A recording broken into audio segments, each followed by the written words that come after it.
see it. Yes.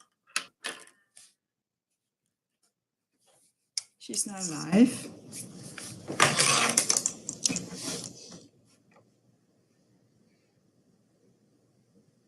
You see her? No, you should.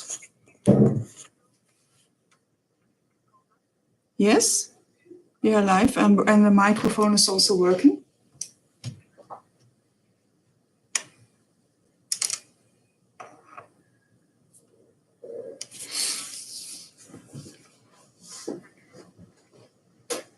In 10 seconds. And do I hear something? Does she hear something? Give me a sign when she can.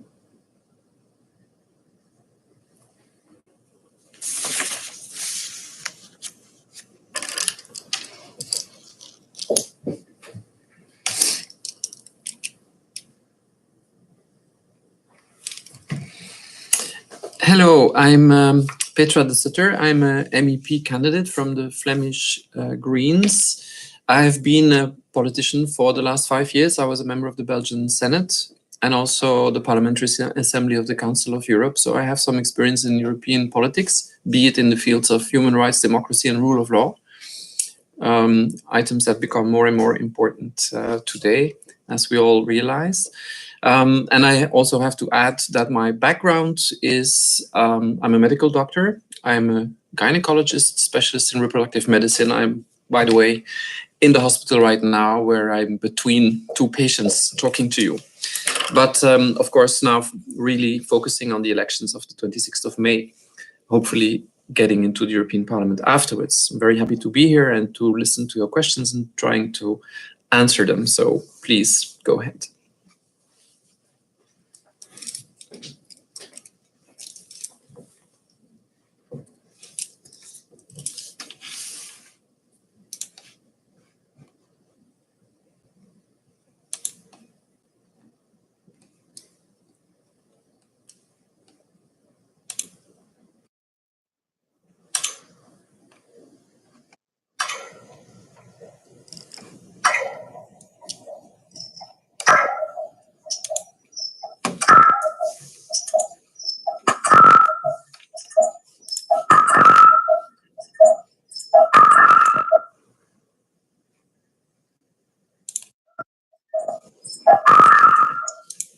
Something is wrong. I don't see or hear anything.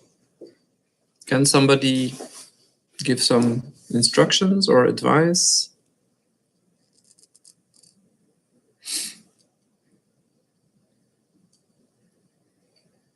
Nothing happens. I don't see any questions. I can't. Nothing. What?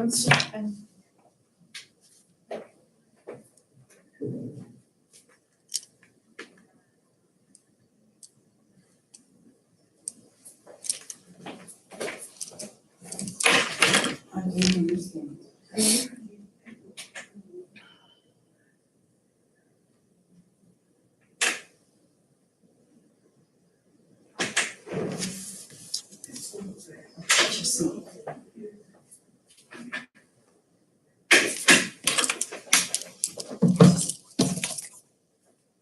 Was I here? This one. Oké. Okay. En nu, wat moet ik hier nu doen? And now it's now better? What's happening? Ja, ik heb...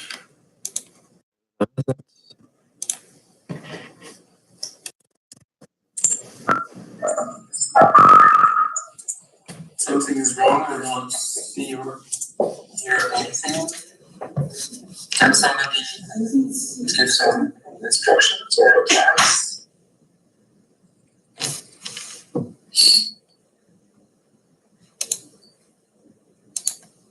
Nothing happens. I don't see any questions.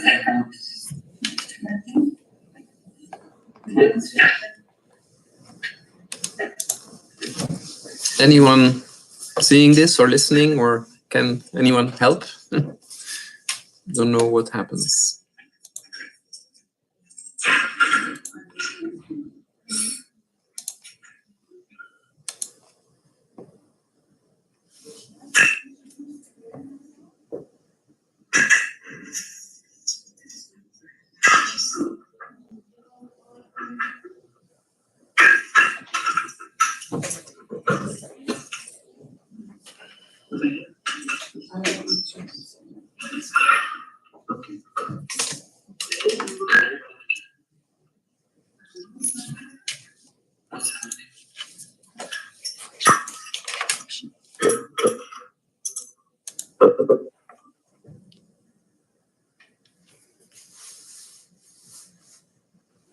No, of course she has to put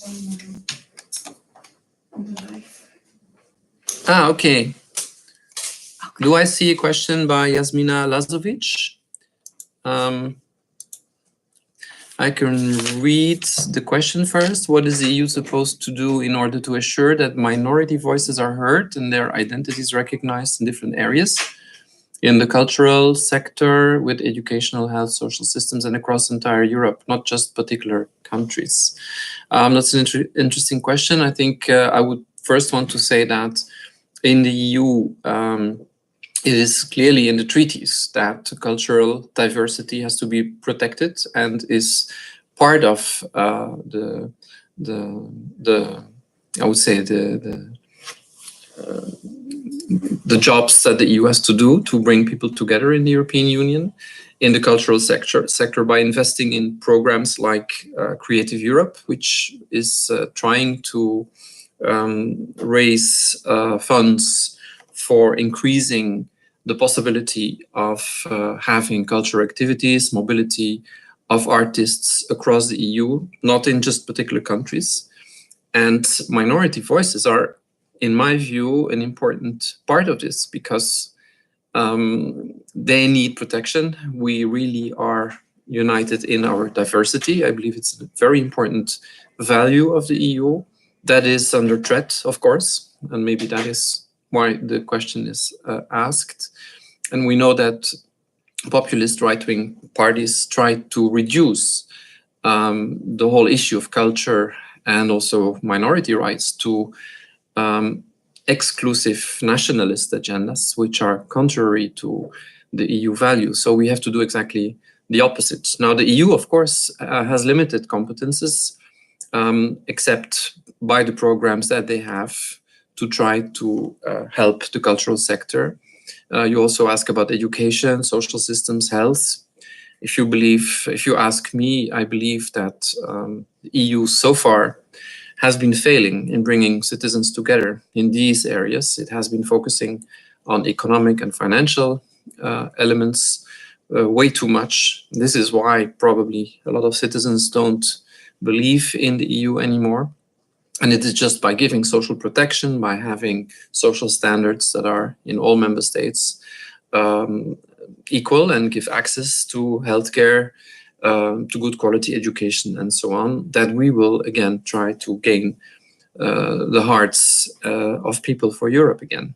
And in that way, culture is clearly a very strong element in that equation, because it really can bring people together. There is something in my mind as a common cultural heritage that brings us together in the EU, in Europe today, which is under threat. And we have to fight very hard. And we will have to do that in the next legislation, of course, for instance, by raising the budget for projects like Creative Europe and trying to fight against the destructive populist agendas that want to go back to the nation states and to, a conglomerate of all different nations talking different languages and having their own cultural identity. That would be destructive for the whole European idea, if you ask me. I can continue a long time on this issue, of course. It has to do with identity. It has to do with the cleavage that we see politically right now occurring in Europe. It has to do with migration. It has to do with religion. We can really expand on that. But I hope there will be other questions before I talk the whole time about this. I still hope people can hear and see me. I have no feedback whatsoever. So if somebody can give a comment or ask another question, please feel free to do so. Any feedback? I don't see. Okay. All right. Good. I have other questions. Thank you. Do you feel national politicians defend enough the EU projects? And what are your expectations of the upcoming elections? Well, going further on that question, no, national politicians do not defend the EU project. Again, they use Europe if they see fit to it, if they think they have a benefit by doing so, if they did something there. But the member states in the council, of course, are very powerful. And if they don't want to go further, then they will blame Brussels for the bad decisions that the EU is making. This is one of the construction errors, in my view, of the EU as it is now.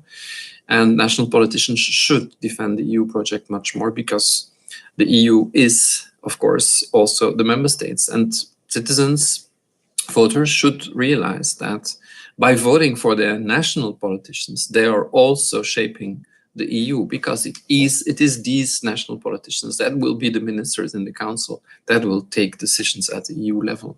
It's very interconnected. My expectations of the upcoming elections, well, I hope that we will be able to have a progressive alliance in a way that can give a counterweight, that can stop the rising populist right-wing movement in the EU that actually has only one agenda, and that is to destroy the project. And it is about values. It is about the Enlightenment values. It is about democracy, rule of law, and human rights, which I've been working on in the Council of Europe, as I said, and which I feel are crucial. We have maybe been thinking too easily the last decades that we were moving in the right direction and everything was fine. We had more liberties, more freedoms, more rights for minorities, for all kinds of citizens, and we didn't see that there was a counter reaction, which now is growing and more strong and threatening to the whole project. So we'll have to fight that in the next election and the next 5 years. Let me see, because I have a lot of interesting questions. I'll take the one on science. Cornelia Kiss, who says, scientists are saying that in order to save the planet, we need to reduce our consumption. However, well, disillusionized people are turning to populism because they believe the standard of living is falling. How should we tackle the tension? It's a very important question, very good question. I'm an ecologist, I'm a green politician. So I think that, yeah, well, I'm not sure if scientists are saying that we should reduce our consumption. I think scientists are saying, and eco-modernists are saying that we can use technology to solve all the problems and climate change and so on. And we need nuclear energy, GMO technology and so on to do that. And technology will solve all the problems. I think that's a mistake. I think technology can solve a lot of problems. It can bring new problems. And you are in the treadmill paradox. That means that new technology solves problems that bring along new problems where you need new technology to solve them. And I really can say that I speak as a scientist myself. So there is limits to science, believe it or not. And the dogma that science will solve everything is not correct. Now, reducing consumption, of course. I mean, there are limits to our resources, to our planet. And we are absolutely exhausting the planet and all the resources that we have. So if we don't reduce our consumption, think different about everything, energy, transport, mobility, and so on, yes, we will leave no future for the next generations. This is core to the Greens programs, of course, as you understand. Now, people are afraid of that. Yes, they turn to populists that give easy solutions to these problems, but they're false solutions. They're short-term solutions. They reduce things to cost and say, who's going to pay? The question is not, it's going to cost to stop climate change, for instance, and who's going to pay? The question is, who's going to pay if we don't stop it? Because the price will be much higher then, and the next generations will be the ones that pay. To me, this is simply not ethical. It's a matter of solidarity, not only between us, but also with the next generations. Sorry. And with the planet and its future. So how should we tackle the tension? By explaining this to people, by making them understand what is at stake. And what I often use as a comparison is giving up our freedom to do as we like, to fly every month wherever we want, in or outside Europe, to consume as we wish. That's a kind of freedom that people want to defend. And they don't want to restrict that freedom for climate change or for the sake of the planet. But they're willing to do that. The same populist parties definitely are willing to do that if it is to protect our security. Look at what happens with our privacy, with our right our rights, our civil rights, actually, that are threatened under the or for the sake of security and all kinds of threats, which are often imaginary. But anyhow, there people are ready to give up their freedom, but they're not ready to give them the freedom to consume and to destroy our environment and our climate. It's very interesting. And I think we should really make them aware of this paradox. I'll trying to move forward and see if there's other questions. Because there's so many. How can we promote the unique form of European identity more efficient so that we can fight effectively against the negative attitudes towards it? Thank you. Well, that's a very good question. I believe that Europe, which has been, as I said before, a financial economic project, should be much more of a social project, should protect people, make sure that people have social rights, access to healthcare and so on in different member states. And of course, in the framework of this event, I think culture can really be the cement, can really be the way to bring people together. So I believe that culture, education, Erasmus is of course a very good example of this this idea of creating or enhancing a form of European identity. I believe there is something like European identity. People say, well, we have so many languages, so many cultures, so many histories and so on. And still, in a way, there is something like a common European heritage and culture and identity. And we have to indeed promote it again by education, by making people enthusiastic again for the European project, but the European project of citizens that protects the citizens, that put the citizens' interests in the first place and not, unfortunately, only focus on economy and financial interests and the interests of multinationals that don't pay taxes and so on. Of course, we can go into that. It's another subject. But this is, of course, the idea that people have from Europe. And then Europe is very far away from their interests. And so Europe becomes the enemy or something they don't want to belong to anymore. I think we have, as politicians, but probably as all, motivated citizens, as you are listening here, we can do a lot to talk about this to people and say, you're mistaken. Europe really is part of your life. Your own politicians are part of the decision-making bodies at the European level through the Council again. So hold them responsible, hold them accountable for their decisions, and make sure that you understand and everybody understands that our common interest is the interest of all of us. We're all connected. We're all part of one and the same Europe. This is something we have to convince people of. And it's not an easy thing because there's so much fake news. There's so much right-wing populists saying the opposite. And we have to have that fight every day again, and definitely also in the European Parliament. Let me check further. Right, well, I will come to culture. There's a lot of questions on the music sector, how to regulate, what are the challenges, how I personally want to work with the culture sector and its representatives.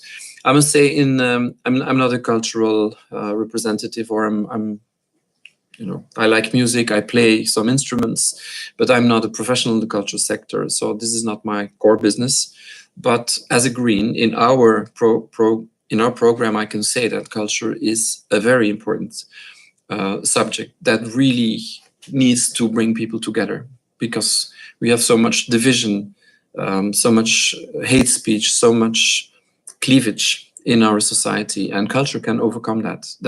Of that, I'm absolutely convinced. So it's a leverage, it's an instrument that the EU can use to again enhance the European identity idea, but in a constructive and in an inclusive and positive way, not in another way. And so we have to raise the budgets of the projects that are trying to help the culture sector. I'm gonna drink a little bit. I'm sorry for that. As I said, the budget for the Creative Europe program now has already been raised to, I think, 1.85 billion euros for the next 7 years. I understand that Culture Action Europe wants even to double it to 3 billion. And I can fully understand the value of that, because artistic freedom, cultural identity is a way to fight the populism that we see. And so personally, as an MEP, I will clearly support all initiatives that go in that direction. So I'm definitely willing to make that pledge. I'm going to see again if there is other questions. No new ones now. Which are the main challenges of the working conditions of educators and teachers? Where is the space and what are the methods to improve them? Furthermore, how can we ensure continuous professional development of teachers and educators? Well, education, but also I would say research, scientific research, next to culture, the arts and so on, are all part of a positive agenda to bring people together. First of all, now the challenges, these are all member states' competences. We cannot, EU cannot interfere in educational systems in member states, but they can do that in an indirect way, of course, with all the funds and all the budgets that are available. And we should promote that. We should really understand that investing in education, making the conditions better, maybe providing more means for mobility. As for students, we have the Erasmus projects. Why not for teachers? Why not for artists? We can fund that from the EU side.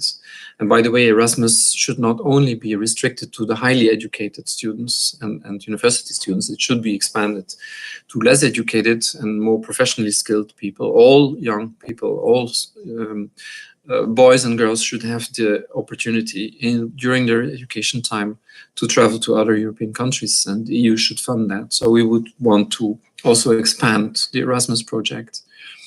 Then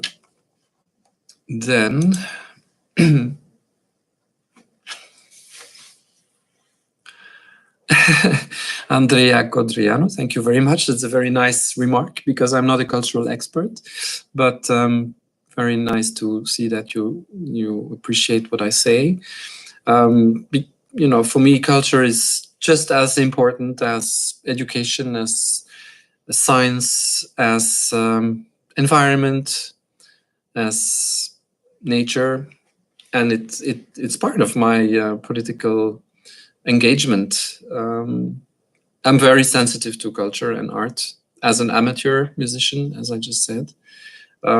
And I really believe it brings people together and can make people better. I know there's a lot of discussion on that, but I would think that it is possible to raise the sensitivity of people to arts, to culture, to creativity, and in that way to increase the European feeling of the European identity. And I know that it is often underfunded. There's a very, very few funding of the cultural sector in any country. I know in my country, it's less than 1% for the arts. And that's a pity, because we could make better citizens, more sensitive people from our citizens by raising their sensitivity to culture and arts. That is my profound conviction. And again, it's all about economic growth and jobs. And yes, it's important for welfare, understand that. But I think well-being is important as well. Well-being, we know that mental health problems are on the rise and are really responsible for a lot of suffering, even deaths. And I think the arts and culture can be a therapy for that evolution in our societies as they evolve right now. So, all right. What do you think about? 5 minutes. They tell me time is so limited. What do you think about the regions with less opportunities? Do you think we young people could have the opportunity to improve them, and the EU should help us. Yes, of course, there is a cohesion funds and projects that should focus on regions with less opportunities. And we can talk about the cultural sector, we can talk about minority rights, but of course also in terms of economy, of agriculture, whatever. I think it's absolutely important that we have the solidarity mechanisms that the EU have to help regions which are left behind, where there's a lot of unemployment. And yes, young people are extremely important in that. When I see young people talking about the EU, and hopefully you will agree with me that a lot of young people are still interested in Europe, and we have to make sure that that number grows, that people are more and more interested in the EU. Young people are the future. They are the ones why we're doing our jobs in the parliament. It's I'm 55. I'm willing to tell that to you, and I'm not doing this for myself. I'm doing that for the next generations, because I think it's our responsibility. And so yes, the EU has, of course, to do its job and make sure that all regions are helped to improve in all aspects that contribute to welfare, but also well-being.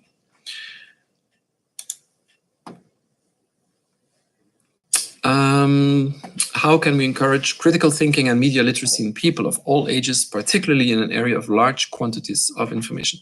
It's a good one, because it has to do with fake news. It has to do with how can we be confident that media and, of course, social media are reliable and that people are correctly informed. Well, I think it's responsibility of media. It's responsibility of social media platforms, Facebook and others.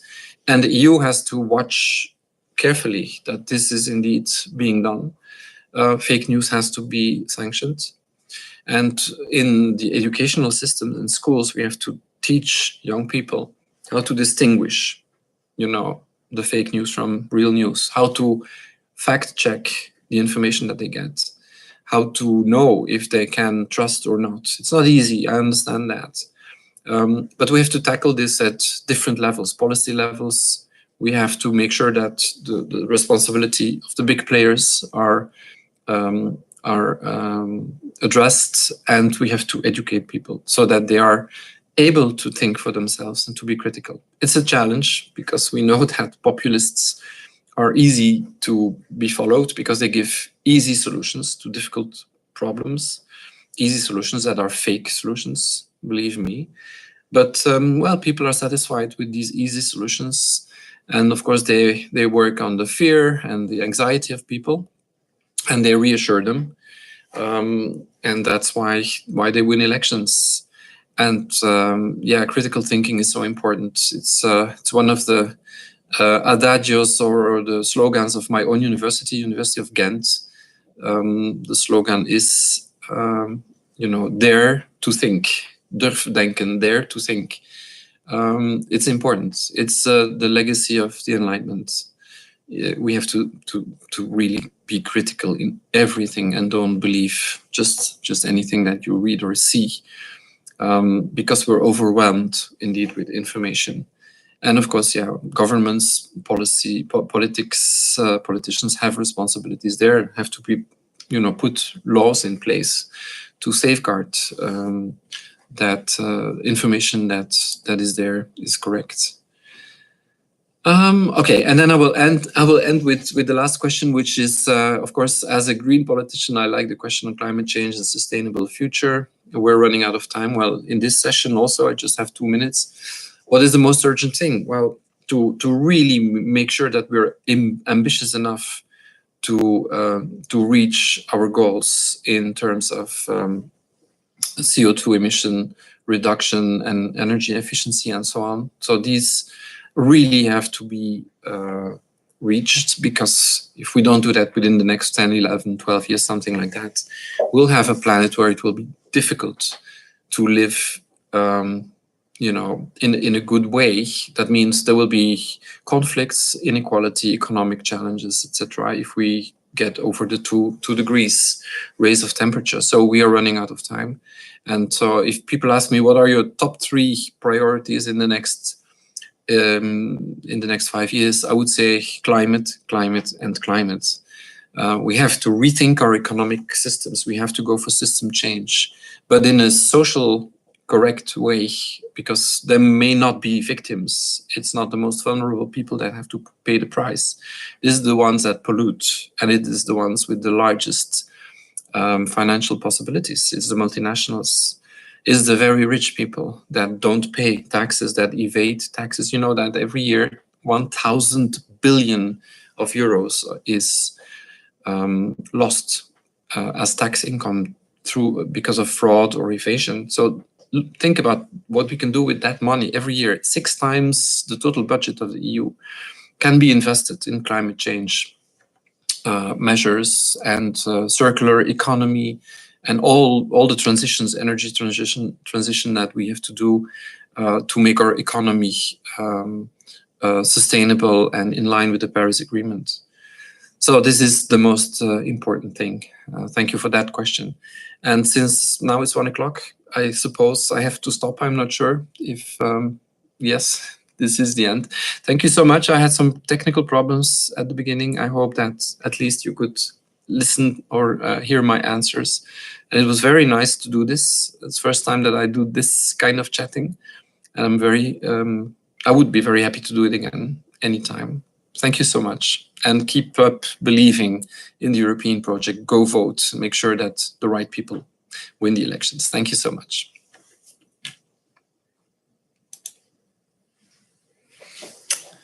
Okay.